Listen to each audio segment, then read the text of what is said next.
ጀነራሉ ያልጠበቁት ክስተት ተፈጥሯል። ዛሬ የግድ መፍትሄ ማግኘት አለብን ያሉ ሰዎች ጽሕፈት ቤታቸውን ጥሰው ገብተዋል። ይህ ሁሉ ሲሆን ጀነራሉ በቦታው ስለመኖራቸው የወጣ መረጃ የለም። ባለፈው እሁድ በጸጥታ ኃይላት ቁጥጥር ስር የዋለው የኢትዮጵያ ኢንሳይደር የበይነመረብ ብዙሃን መገናኛ መስራች ዋና አዘጋጅ ተስፋለም ወልደየስ በእስር ፍርድ ቤት የተሰጠው ዋስትና በመርማሪ ፖሊስ ይግባኝ ተብሎበት የነበረ ሲሆን ጉዳዩን የተመለከተው የእስር ይግባኝ ሰሚ ችሎትም የፍርድ ቤቱን ውሳኔ እንዳጸና ተነግሯል። በጮኛው ቀነኒ አዱኛ ሞት ተጠርጥሮ በእስር ላይ የነበረው ድምፃዊ አንዱዓለም ጎሳ በትናንትናው ዕለት ከእስር መፈታቱ ይታወሳል። ይህን ተከትሎ ቢቢሲ የሟች ቀነኒ አዱኛ ቤተሰቦችን አነጋግሮ ሰፋ ያለ ዘገባ አውጥቷል።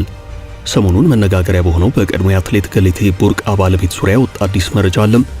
ከዚህ ውጭ የጦር ኃይሎች ጠቅላይ ኤታማዦር ሹም ፊልድ ማርሻል ብርሃኑ ጁላ በየብስም ሆነ በባህር የሚቃጡ ትንኮሳዎችን ለመመከት ተዘጋጅተናል ያሉበትን ንግግር እንመለከታለን። ሱዳን በድንበር በውጭ ኃይል ተወረርኩ ብላለች። የሱዳን ከሊቢያና ግብጽ በሚያዋስናት ድንበር ያላትን ጦር ማስወጣቷ ተሰምቷል። የሱዳን ጦር በሊቢያ ድንበር ከሚገኘው ይዞታው ለቆ የወጣው የሊቢያው የጦር አበጋዝ ካሊፋ ሀፍጣር ታማኝ የሆኑ ሚሊሻዎች ወደ ድንበሩ መጠጋታቸውን ተከትሎ ነው። የዓለም ቁጥር 1 ባለጸጋው ኢላን መስክ ተጸጽቻለሁ ብሏል። ጸጸቱ ከፕሬዝዳንት ትራምፕ ጋር የተያዘ ነው። የቀድሞ ኢትዮጵያ ብሔራዊ ቡድንና የቅዱስ ጊዮርጊስ ክለብ ታሪካዊ ተጫዋች ሙልጌታ ከበደ ወለየው ሕይወቱ ማለፉ ተሰምቷል።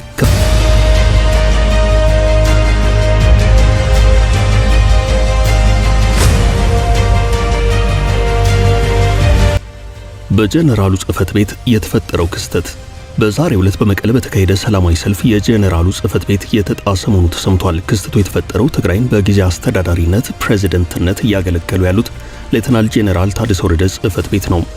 ወደ ቀያችን መልሱን ያሉ ተፈናቃዮች አቤቱታ አሰምተዋል። ሰልፉን ያካሄዱት ከወልቃይትና ስፍራው በኤርትራ ጦር ስር ካሉ ይዞታዎች የተፈናቀሉ ዜጎች ናቸው። ሌተናል ጄኔራል ታደሰ ወረደ በአዲስ አበባ ከአቶ ጌታቸው ረዳ ጊዜያዊ አስተዳደር ስልጣንን ሲረከቡ አንድ እንዲፈርሙ የተደረጉት ሰነድ አለ። ይህም ሰነድ የቃል ኪዳን ሰነድ ነው። 10 ገደማ ነጥቦችን ይዟል።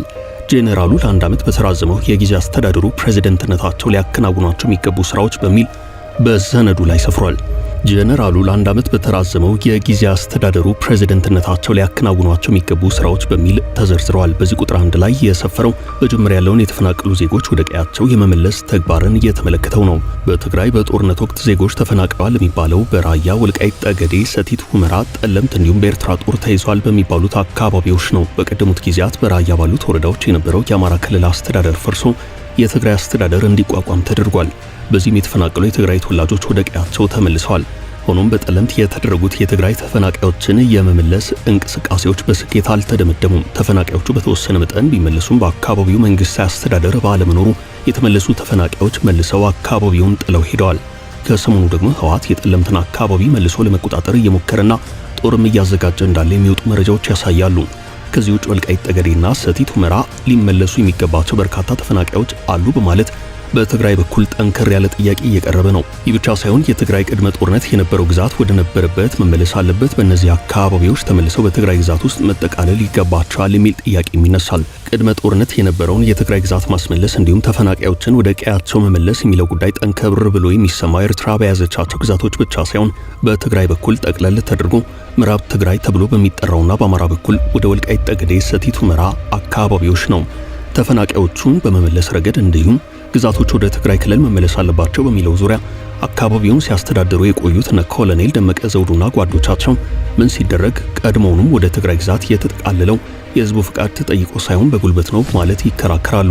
የፌደራሉ መንግስት ችግሩን በምን መልኩ ሊፈታው አስቧል የሚለውን በተመለከተ የታወቀ ነገር የለም። የመረጃው ምንጭ ዶቼ ቬለ ዛሬ በመቀለ ሰልፍ ያካሄዱ ተፈናቃዮች የትግራይ ክልል ፕሬዝዳንት ጽሕፈት ቤት ግቢን ጥሰው ገቡ። ዛሬ በመቀለ ሰልፍ ያካሄዱት በትግራይ ጦርነት ከምዕራብ ትግራይና ሌሎች የኤርትራ አዋሳኝ አካባቢዎች የተፈናቀሉ ዜጎች ናቸው ብሏል። ተፈናቃዮቹ በተደጋጋሚ መንግስት ወደ ቀያቸው እንዲመልሰን ብንጠይቅም ምላሽ አጥተናል ሲሉ ምሬታቸውን ገልጸዋል። ዛሬ ከጠዋቱ 1 ሰዓት ጀምሮ ለሰዓታት በፕሬዝዳንት ጽሕፈት ቤት በራፍ ቆመው ምላሽ እንዲሰጣቸው ጠይቀዋል። ረፋዱ ላይ የክልሉ ፕሬዝዳንት ጽሕፈት ቤት ግቢም ጥሰው ገብተዋል። ተፈናቃዮቹ ምላሽ ማይሰጠን ከሆነ ከዚያ አንወጣም ሲሉ ተደምጠዋል። ከሰዓት ስለነበረው ጉዳይ በቀጣይ የመረጃ ክፍለ ጊዜያችን በዝርዝር እንነግራችኋለን። የቀነኒ አባት ስለ አንዱዓለም ከእስር መፈታት የሰጡት አስተያየት። ሞዴል እንዲሁም የማስታወቂያ ባለሙያ የነበረችው ቀነኒ አዱኛ መጋቢት 1 ቀን 2017 ዓ.ም ሌሊት 10 ሰዓት ገደማ ከጮኛዋ ጋር ከሚኖሩበት ውዳሴ ከተሰኘው ህንጻ 5ኛ ፎቅ በረንዳ ላይ ለጊዜው ምክንያቱ ባልታወቀ ሁናቴ ወድቃ ህይወቷ ማለፉ ይታወሳል። በእጮኛው ቀነኒ አዱኛ ሞት ተጠርጥሮ በእስር ላይ የቆየው ድምፃዊ አንዱዓለም ጎሳ ከእስር መፈታቱን በተመለከተ ቢቢሲ በዛሬው ዕለት ዝርዝር ጉዳዮችን ያካተተ ሰፋ ያለ ዘገባ አውጥቷል። ከእጮኛው ሞት በኋላ ለወራት በእስር ላይ የቆየው አንዱዓለም ጎሳ በ50 ሺህ ብር ዋስ ትናንት ማክሰኞ ዕለት ተፈቷል። የሕግ ባለሙያው ላለፉት 3 ወራት ክሱ በፍርድ ቤት ሲታይ የነበረው አንዱዓለም ጎሳ ላይ አቃቤ ሕግ በተሰጠው ጊዜ ክስ ባለመመስረቱ ዋስ እንዲፈታ ፍርድ ቤት ብያኔ አስተላልፏል ብለዋል። ባለፉት ጥቂት ወራት ፖሊስ ምርመራዎችን ሲያካሂድ ቆይቷል። ፖሊስ ግንቦት 15 ምርመራውን አጠናቆ ጉዳዩን ለአቃቤ ሕግ አስተላልፏል ብለዋል። ጠበቃው አቃቤ ሕግ የፖሊስ ምርመራ በደረሰው 15 ቀናት ውስጥ ክስ መመስረት አለበት፣ ነገር ግን አቃቤ ሕግ እስከ ግንቦት 30 ድረስ ክስ እንዲመሰረት ወይንም ምርመራው በቂ አይደለም ብሎ መዝገቡን መዝጋት ቢኖርበትም ይህን አላደረገም ብለዋል። አቃቤ ሕግ የፖሊስ ምርመራ በደረሰው በ15 ቀናት ውስጥ ክስ ካልመሰረተ ከሕግ ውጪ ታስሯል ተብሎ ስለሚታሰብ የደንበኛቸው አካልን ነጻ የማውጣት ጥያቄ እንዲከበርላቸው ጠበቃው ለፍርድ ቤቱ ጠይቀዋል። ፍርድ ቤቱ የተጠርጣሪውን ጥያቄ ተመልክቶ አንዱዓለም ጎሳ በዋስ እንዲፈታ ብያኔ ሰጥቷል። የድምፃዊ አንዱዓለም ጎሳን በዋስ የመፈታት ውሳኔ በተመለከተ የሟች ቀነኒ አባት አቶ አዱኛ ዋቆ ለቢቢሲ ሲናገሩ እስከዚህ ሰዓት ድረስ ፖሊስ ሆነ አቃቤ ሕግ እዚህ ላይ ደርሰናል ብለው በግልጽ የነገሩን ነገር የለም። እንዲሁ በብላሽ 3 ወራት ነግዷል። የልጃችንን ደም እውነታውንም አላገኘንም ብለዋል። ከዚህ በኋላ ምን እንደሚያደርጉ ለቀረበላቸው ጥያቄ ሕጉ ስብስብ ነው፣ አቃቤ ሕግ የሚለውን አይተን ለአምላክ እንሰጣለን። እንደ ሰው የምንለው ነገር የለም። ቀነኒ ፍትህ እየተነፈገች ነው። ከጅምሮ አንስቶ የነበረ ነው። እኛን ለማዳከም እስካሁን አቆዩን እንጂ ሊለቁት ከፈለጉ ቆይተዋል ብለዋል። በዚህ አካሄድ እንሞክር ብለን እንጂ ፍትህ እናገኛለን ብለን አናስብም። ከእርሷ ደም የልጁ ታዋቂነት ይበልጣል ሲሉ ገልጸዋል። ከቀነኒ ሞት ጋር ተያይዞ በግድያ ተጠርጥሮ የታሰረው እጮኛው አንዱዓለም ጎሳ ከዚህ ቀደም በዋስትና እንዲወጣ የቀረበው ጥያቄ በነፍስ ግድያ የተጠረጠረ በመሆኑ እንዲሁም ማስረጃዎችን ያሸሻል በሚል ውድቅ መደረጉ ይታወሳል። ቀጣዩ ሂደት ምን ይሆናል በሚለው ጉዳይ ዙሪያ ከወሬ ምንጩ በኩል ጥያቄ የቀረበላቸው የድምፃዊው ጠበቃ እስካሁን የፍርድ ቤት ቀጠሮ አልተሰጠውም፣ የአቃቤ ሕግን ውሳኔ እየጠበቅን ነው፣ ክስ ለመመስረትም ሆነ መዝገቡን ለመዝጋት የሚሰጡንን ውሳኔ ግልባጭ እንጠብቃለን ብለዋል። በአትሌት ገለቴ የቀድሞ ባለቤት ዙሪያ ከፖሊስ የተገኘው መረጃ። የአዲስ አበባ ፖሊስ የአትሌት ገለቴ ቡርቃ ባለቤት ታስሯል የሚባለው መረጃ ሐሰት ነው ብሏል። አትሌት ገለቴ ቡርቃ 10 ቤቶችና 4 ተሽከርካሪዎች በቀድሞ ባለቤቷ እንደተሸጡባት በመግለጽ ሰሞኑን ፍትህ ስትጠይቅ ተስተውላለች። አትሌቷ በገጠማት ጉዳይ ፍትህ እንዲሰጣት የኢትዮጵያ አትሌቲክስ ፌዴሬሽን ትናንት በመግለጫ ጠይቋል። ይህ በዚህ እንዳለ ከትናንት ጀምሮ የአትሌት ገለቴ ቡርቃ የቀድሞ ባለቤት አቶ ታደለ ገብረመድህን በአዲስ አበባ ፖሊስ ቁጥጥር ስር ዋለ የሚሉ መረጃዎች በስፋት በማህበራዊ ትስስር ገጾች ተሰራጭተዋል።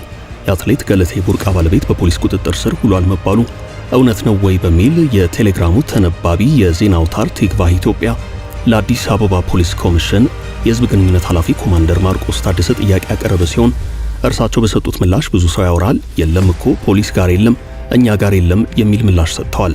ግለሰቡ እንዳልተያዘና የሐሰት መረጃ እንደሆነ የገለጹት ኮማንደር ማርቆስ አልተያዘም፣ በፖሊስ ቁጥጥር ስር አይደለም ብለዋል። ጋዜጠኛ ተስፋለም የዋስትና መብቱ እንደጸናለት በሌላኛው የችሎት መረጃችን እንመለከታለን።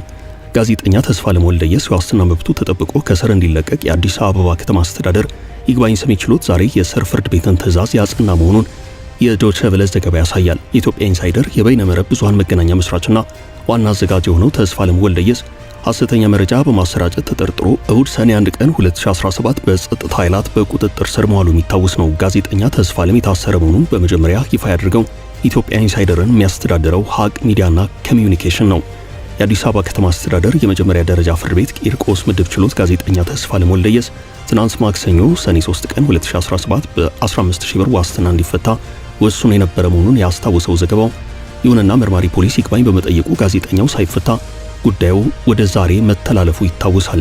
በአዲስ አበባ ከተማ አስተዳደር ይግባኝ ሰሚ ችሎት ጉዳዩ የታየ ሲሆን ይግባኝ ሰሚ ችሎቱ የዛሬውን ችሎት የስር ፍርድ ቤቱን ትዕዛዝ በማጽናት አጠናቆታል። ሆኖም ይግባኝ ሰሚ ችሎቱ በዛሬ ችሎት ውሎ የስር ፍርድ ቤትን ትዕዛዝ ማጽናቱንና ጋዜጠኛው ከስር እንዲለቀቅ መወሰኑን የተጠርጣሪው ጠበቃ ቤተማርያም አለማየሁ ተናግረዋል። ጠበቃው ፖሊስ ያቀረበው የይግባኝ አቤቱታ የተጠርጣሪውን በስር መቆየት ግድ የሚል ባለመሆኑ በስር ፍርድ ቤት የተሰጠውን ዋስትና መብት እንዲጸና ወስኗል ሲሉ ተናግረዋል። ማምሻውን ኢትዮጵያ ኢንሳይደር ባወጣው መረጃ ደግሞ ፖሊስ በአዲስ አበባ ከተማ አስተዳደር ሰበር ሰሚ ፍርድ ቤት ይግባኝ ብሏል ሲል አስነብቧል። በየብስም በባህርም ተዘጋጅተናል። ፊልድ ማርሻል ብርሃኑ ጁላ። የጦር ኃይሎች ጠቅላይ ኤታማዦር ሹም ፊልድ ማርሻል ብርሃኑ ጁላ በየብስም ሆነ በባህር የሚቃጡ ትንኮሳዎችን ለመመከት ተዘጋጅተናል ብለዋል። ፊልድ ማርሻል ብርሃኑ ይህን የተናገሩት በሕዝብ ተወካዮች ምክር ቤት የውጭ ግንኙነትና የሰላም ጉዳዮች ቋሚ ኮሚቴ የመከላከያ ሚኒስቴርን የ2017 በጀት ዓመት የ10 ወራት ዕቅድ አፈጻጸም ሪፖርት ሲገመግም ነው። የጦር ኃይሎች ጠቅላይ ኤታማዦር ሹም ፊልድ ማርሻል ብርሃኑ ጁላ በየብስም ሆነ በባህር የሚቃጡ ትንኮሳዎችን የሚመክት ሰራዊት ገንብተናል ብለዋል። ኢትዮጵያ የባህር በር እንድታገኝ ከቀጠናው ሀገራት ጋር በትብብር ለመስራትና በጋራ ለመበልጸግ ያለሰለሰ ጥረት እያደረግን እንገኛለን ብለዋል። የጦር ኃይሎች ጠቅላይ ኤታማዦር ሹም ፊልድ ማርሻል ብርሃኑ ጁላ በየብስም ሆነ በባህር የሚቃጡ ትንኮሳዎችን ለመመከት ተዘጋጅተናል ያሉ ሲሆን በየብስም ሆነ በባህር የሚቃጡ ትንኮሳዎችን የሚመክት እንዲሁም የሀገሪቱን ሉዓላዊነት የሚያስከብር ሰራዊት መገንባቱን ጠቅላይ ኤታማዦር ሹሙ አጽንኦት ሰጥተው ተናግረዋል። ሱዳን በድንበር በውጭ ኃይል ጥቃት ደረሰብኝ አለች። የሱዳን ጦር ከድንበር ከተማ ለቆ ወጣም። ሱዳን ከሊቢያና ግብጽ በምትዋሰንበት ድንበር ያላትን ጦር ማስወጣቷ ተሰምቷል። የሱዳን ጦር በሊቢያ ድንበር ከሚገኘው ከተማ ለቆ የወጣው የሊቢያው ጦር አበጋዝ ካሊፋ ሀፍታር ታማኝ የሆኑ ሚሊሻዎች ወደ ድንበር መጠጋታቸውንና ሰርገው መግባታቸውን ተከትሎ ነው። የሱዳን ጦር የድንበር ይዞታውን ለቆ የወጣው ዛሬ ረቡዕ ዕለት ሲሆን ጦሩ የወጣው ትናንት ማክሰኞ የእርሱን ጦር የሊቢያ ታጣቂዎች ከፈጥኖ ደራሽ ኃይላት ጋር በመሰለፍ በድንበር በሱዳን ጦር ላይ ጥቃት መፈጸማቸውን ተከትሎ ነው። ለሊቢያው ጦር አበጋዝ ታማኝነት አላቸው የተባሉት ሚሊሻዎች ግን ክሱን አጣጥለዋል። የሱዳን ጦር የሀገር ውስጥ ግጭቱን ወደ ውጭ ኤክስፖርት ለማድረግ የሞከረበት ነው ሲሉ መልስ ሰጥተዋል። እንደውም የሱዳን ጦር የሊቢያ ሚሊሻ ንብረት የሆኑ 2 ፓትሮሎች ላይ ጥቃት ፈጽሟል ብለዋል። በሊቢያ ኃይላትና በሱዳን ጦር መካከል ውጥረት የጀመረው በወሩ ጁን 6 ቀን ሲሆን የሊቢያ ሚሊሻዎች የሁለቱ ሀገራት የጋራ ድንበር ጥበቃ ብለው ባቋቋሙት ግዛት ከ3 ኪሎ ሜትር በላይ ዘልቀው ወደ ሱዳን መግባታቸው ከተነገረ በኋላ ነው። የሱዳን ጦር ሰርጎ ገቦችን ለማስቆም ተኩስ የከፈተ ሲሆን በተፈጠረው ግጭት 2 ወታደሮች መገደላቸውን፣ ሌሎች በርካቶች በሚሊሻዎች እጅ መግባታቸውን የሱዳን ጦር ገልጿል። የሊቢያው የጦር አበጋዝ ካሊፋ ሀፍጣር ምስራቃዊ ሊቢያን የሚቆጣጠር ሲሆን ከዚህ ቀደምም ለሱዳን ፈጥኖ ደራሽ ኃይላት ድጋፍ በመስጠት ክስ ይቀርብበታል። የጦር አበጋዙ ግን ይህንን ክስ አይቀበሉትም። የፈጥኖ ደራሽ ኃይላት ሊቢያን እንደ መነሻና እንደ ወታደራዊ ሎጂስቲክስ የስልጠና ስፍራ አድርገው እንደሚጠቀሙበት ከዚህ ቀደም የወጡ መረጃዎች ያሳያሉ። ተጸጽቻለሁ ኢላን መስክ። የዓለማችን ቁጥር 1 ባለጸጋው ኢላን መስክ ተጸጽቻለሁ ብሏል። ጸጸቱ ከፕሬዚደንት ትራምፕ ጋር የተያዘ ነው። መስክ ፕሬዚደንት ትራምፕን ከልክ አልፌ መናገሬ ጸጽተኛል ብሏል። የወቅቱ የዓለም ቁጥር 1 ባለጸጋው ከበርካታ መልእክቶች ውስጥ ትራምፕን በተለይ የተቀነባበረ የወሲብ ትራፊክ ንግድ ሰነድ ላይ ይገኛሉ ሲል የጠቀሰበት የሚታወስ ነው። ትራምፕ ትልቁ አስፈላጊ ሕግ ብለው የሚጠሩት አዋጅ የጸባቸው የመጀመሪያ መንስኤ እንደነበር አይዘነጋም። የባለብዙ ትሪሊየን ዶላር የታክስ እፎይታና ተጨማሪ መከላከያ ወጪዎችን ጨምሮ የአሜሪካ መንግስት ተጨማሪ ገንዘብ እንዲበደር የሚፈቅደው ይህ ሕግ በግንቦት ወር በተወካዮች ምክር ቤት ጸድቋል። ኤለን መስክ ይህንን ሕግ አጥብቀው ከተቹት መካከል የሚጠቀስ ሲሆን የተቀጣጠለው የቃላት ውርወራ ከፍተኛ መነጋገሪያ ነበርም። በተለይ መስክ በተከታታይ ባቀረበው ውንጀላ ሌላ አዲስ አሜሪካንን የሚመጥን ፓርቲ መመስረት አለበት ሲል እስከ መናገር ደርሷል። ከሁሉም በላይ ትኩረት የሳበው ኤለን መስክ ትራምፕን በ2019 እስር ቤት ውስጥ ስለተገደለውና በርካታ ሚስጥሮችን በያዘው አነጋጋሪው ሰው ሰነድ ላይ ስማቸው አለ የማለቱ ጉዳይ ነው። ማስክ በወሲብ ንግድ ተከሶ እስር ቤት እያለ ራሱን አጠፋ በተባለው በባለ ሀብቱ ጄፍሪ ሞት የነ ትራምፕ እጅ አለበት ብሎ ነበርም። ሚስጥር እንዳያወጣ ነው ባለስልጣናቱ የገደሉት ብሎ መናገሩ አይዘነጋም። መስክ ትራምፕና ጄፍሪ ሲዝናኑ የሚያሳይ ተንቀሳቃሽ ምስል ማጋራቱን መነጋገሪያ ነበርም። በዛሬው ዕለት በይፋዊ የኤክስ ገጹ ደግሞ መስክ ባጋራው ልጥፍ ከልክ አልፌ ፕሬዚደንት ትራምፕን መናገሬ ጸጽቶኛል ብሏል። ኤለን መስክ በዚህ መልእክቱ ባለፈው ሳምንት ፕሬዚደንት ትራምፕን በተመለከተ ያጋሯቸው መልእክቶች ከልክ ያለፉ ነበር ሲል ጸጸቱን ገልጿል። በመጨረሻም ዜና እረፍት። አንጋፋው የብሔራዊ ቡድን የቀድሞ አምበል ሕይወቱ አለፈም። የቀድሞ ኢትዮጵያ ብሔራዊ ቡድንና የቅዱስ ጊዮርጊስ ክለብ ታሪካዊ ተጫዋች ሙልጌታ ከበደ ወለየው ሕይወቱ ማለፉ ተሰምቷል። በ1970ና 80ዎቹ በኢትዮጵያ እግር ኳስ ውስጥ በኮከብነት ያበራው አንጋፋው ሙልጌታ ከበደ በኢትዮጵያ እግር ኳስ እስካሁን ከታዩት ድንቅ ተጫዋቾች መካከል አንደኛው ነው። ከበርካታ ዓመታት የአሜሪካ የስደት ኑሮ በኋላ ወደ ኢትዮጵያ መመለሱ ይታወሳል። ትዝታዎቹን ለስፖርት ቤተሰብ በመተው ከዚህ ዓለም ተሰናብቷል። ከምን ጊዜም ኢትዮጵያውያን የፊት መስመር ተጫዋቾች መካከል አንዱ የነበረው ሙልጌታ ከበደ በዛሬው ዕለት ሕይወቱ አልፏል። የቀድሞ ኢትዮጵያ ብሔራዊ ቡድን ኮከብ ሙልጌታ ከበደ ባጋጠመው ሕመም በሕክምና ሲረዳ ቆይቶ ነው በዛሬው ዕለት ሕይወቱ ያለፈው። ሙልጌታ በኢትዮጵያ ብሔራዊ ቡድንና በቅዱስ ጊዮርጊስ ለበርካታ ዓመታት በድንቅ ብቃት ተጫውቶ አሳልፏል። በኢትዮጵያ ብሔራዊ ቡድንና በቅዱስ ጊዮርጊስ በነበረው ቆይታ አምበል ሆኖም መጫወት የቻለ ተጫዋች ነው። በኢትዮጵያ ብሔራዊ ቡድንና በቅዱስ ጊዮርጊስ ለበርካታ ዓመታት በመጫወት የሚታወቀው ሙልጌታ ከበደ ወለየው ባጋጠመው ሕመም ምክንያት በሕክምና ሲረዳ ቆይቶ በዛሬው ዕለት ሕይወቱ ማለፉን ተከትሎ የቀብር ስነ ስርዓቱ ኮልፌ በሚገኘው የሙስሊም መካነ መቃብር በነገው ዕለት እንደሚፈጸም ተነግሯል።